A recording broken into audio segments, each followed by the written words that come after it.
Saudi বাদশার কি মর্মান্তিক কথা গো ভাই। আখিরি নবীর দেশে হামলা করে ইরান আল্লাহর কাছে জবাব দিতে হবে। সিনেমা হল চালু করছো যে ওইটার লাগে জবাব দিতে হবে না?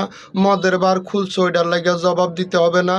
নাপাকে করে হেলিকপ্টারে উড়াইয়া মক্কা এবং মদিনার উপর দিয়া রাউন্ড দাও, ওইটার লাগে জবাব দিতে হবে না?